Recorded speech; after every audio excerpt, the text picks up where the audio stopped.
Welcome to the show, ladies and gentlemen. I'm Skag the Bones, I'm your host, and today we got for you, once again, the giant Propel SLR1 frame. As we said before, this is kind of a build-up. It's kind of a combination of SLR1, SLR2, and I want to bring you this video because we just got back from our first large or longer ride with this bike. I've done a couple test rides, ridden it on the trainer for a little bit to get the fit proper.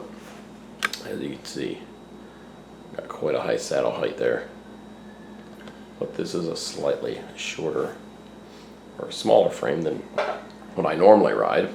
My Jamis Ventura is a 61 centimeter. Of course, I could probably ride a 58 centimeter with that pretty easily. And this here is, let me see here if we can focus in. I'll try to spin the bike just a little bit so you guys can see it.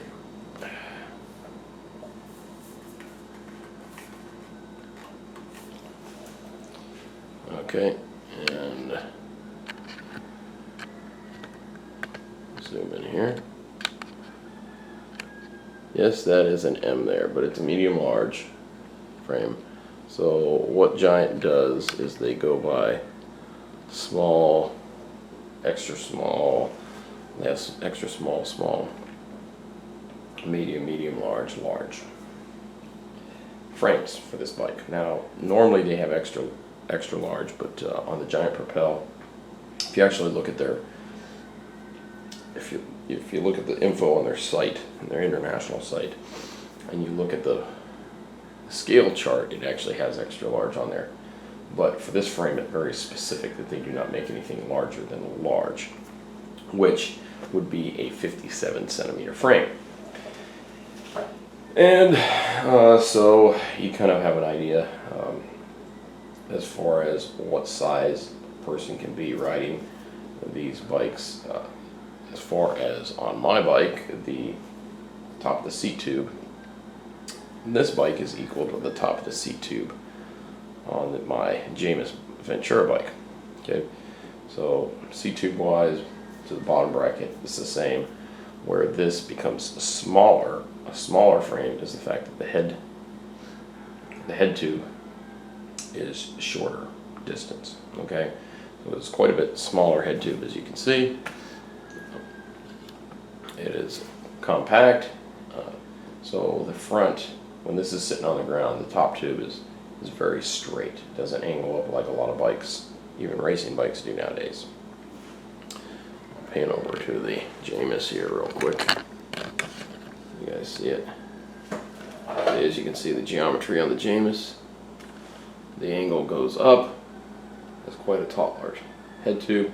Not too tall, not too bad. The geometry is pretty much the same, or very similar, except in the wheelbase there. As you can see, the wheel in the Jamis, as far in the rear wheel, doesn't sit as far into the seat tube as it does here on the Giant. You can see back there. So the Giant is a more aero bike, and of course, so it's got some more aerodynamic proportions to it. So I'm going to spin her back around here. There we go. See, as you can see, the seat tube, the rear wheel is tucked right into the seat tube there. So, how does it ride? That's the big question a lot of people are asking. To get out there and give it a good, what was it? I think 30-mile ride. A lot of people are like, well, that's not a very long ride. I think it was closer to 60 kilometers, but it's not a super long ride. But as far as where I'm at here in Guam, I do 20s, 25, 30, and then sometimes I do 50-mile rides just because I don't have as much. There's not much to the island, so 50-mile rides pretty much right around the island. Okay, so got out there quickly, did a quick ride to see how everything handled. And I'll tell you something, wow. bike is definitely different. Handle's completely different from the Jamis. Of course, I'm dealing with some dimensional changes here. My handlebars are quite a bit smaller. I shouldn't say quite a bit smaller. The handlebars on the Jamis are about, what are they, 46 centimeters wide, so they're a little bit more of a comfort for me. One thing I do have them is I have them angled down a little bit more than I do on the Giant. I've kept the hoods up a little higher, as you can see. They're not angled down that much, whereas the hoods on the Jamis are angled down a little bit more. But I did that just because I'm already sitting up pretty high, and I'm laying down pretty high, pretty low. So I believe the hoods, or the handlebars are like 44 centimeters wide on this Giant Propel. And those will change with the size frame you get. Other than that, everything else is pretty close.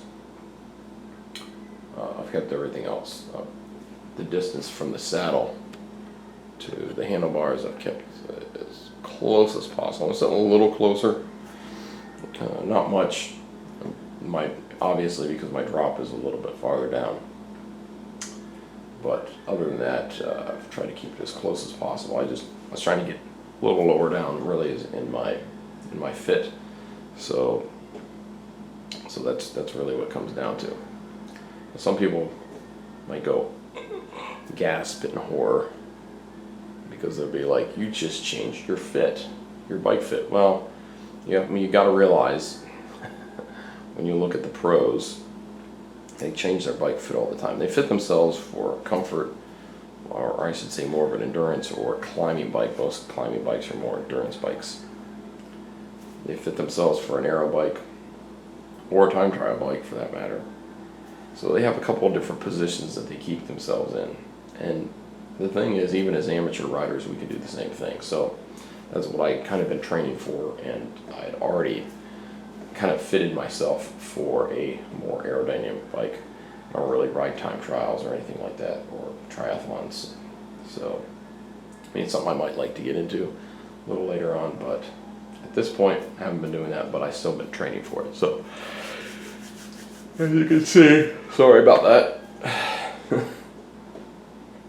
As you can see here, put a little bit of use into it. The tires seem to be riding fine, doing okay. The rear and front specific, these do have a flat guard on them. I've thought about putting a tire liner in these because these PR3 tires here, front rear specific, aren't expensive at all. They're like $30. So they're pretty reasonable. Giant, I don't know who makes these for Giant. I'm not sure if it's Michelin or if it is Continental.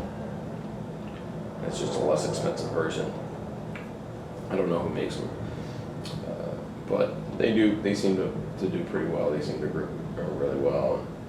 I think probably for the price range, if you're buying these, if the Giant shop that you go to carries a lot of these tires, that these might be a good tire to go to.